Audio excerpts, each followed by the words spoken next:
Ever since the first time playing games as a kid, I had fun playing all kinds of games since then. Some were great and are to this day well remembered. But then there are other great games that I personally really enjoyed when I was younger, but no one seems to remember them. Hi, I am Shadowstar, and this is a series I want to do which I'm going to call Under the Radar. Why? Because there are some games out there that has just went under the radar of gamers and they should know about them.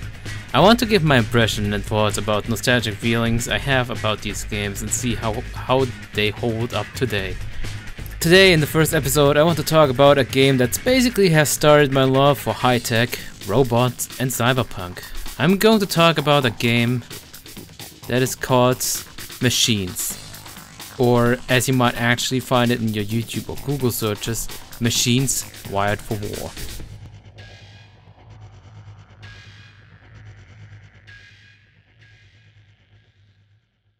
So back in 1999, a real-time strategy game for Windows 95 and 98 by the name of Machines was released.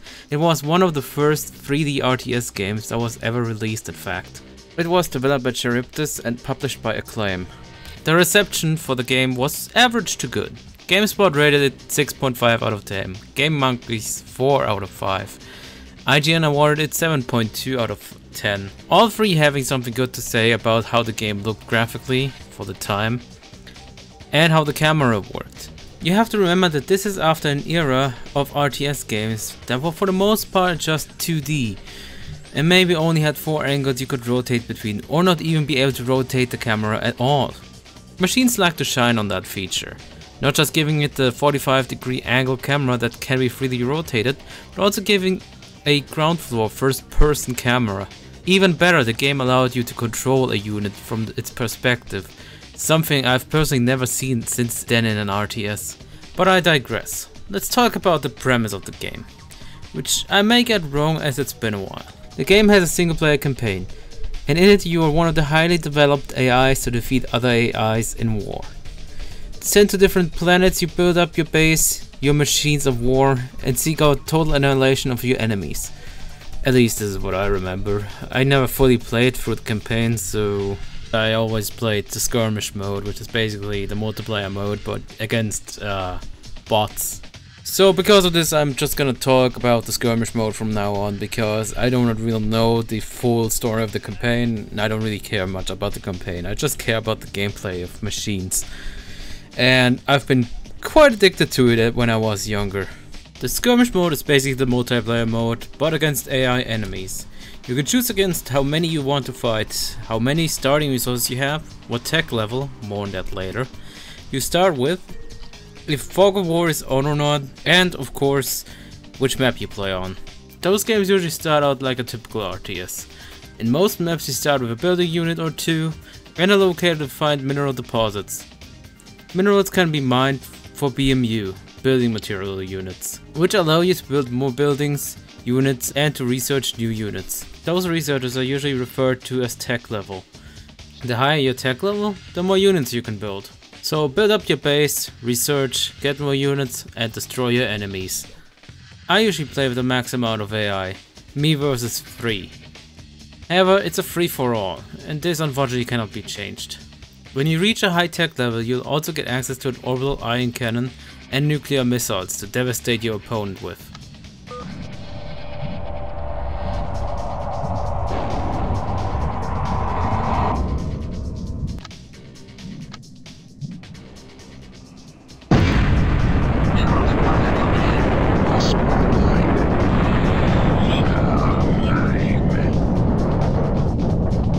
But then there's also battles in Skirmish Mode. Those usually play different, and the game gives you and your enemies a certain amount of military units. You then fight against the others, and if your tactics are right, you'll come out on top as the last surviving group of machines. This mode is really tough, as every lost unit means you have a high chance of losing. Standing by. Under fire assigned. Target assigned.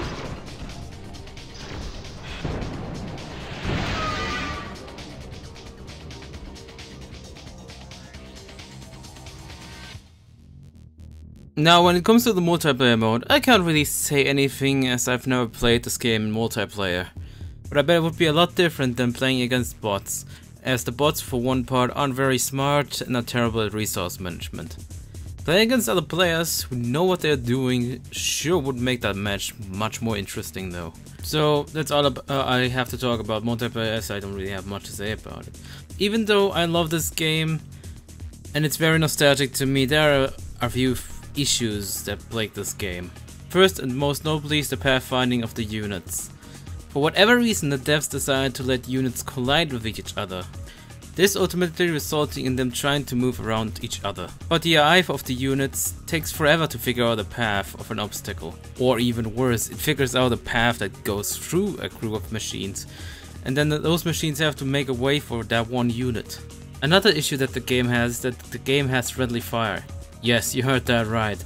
Friendly fire in an RTS. This shows that sometimes in a fight, units damage friendly units or even destroy them. Like the scavenger, for example, that accidentally gets destroyed by a friendly knight.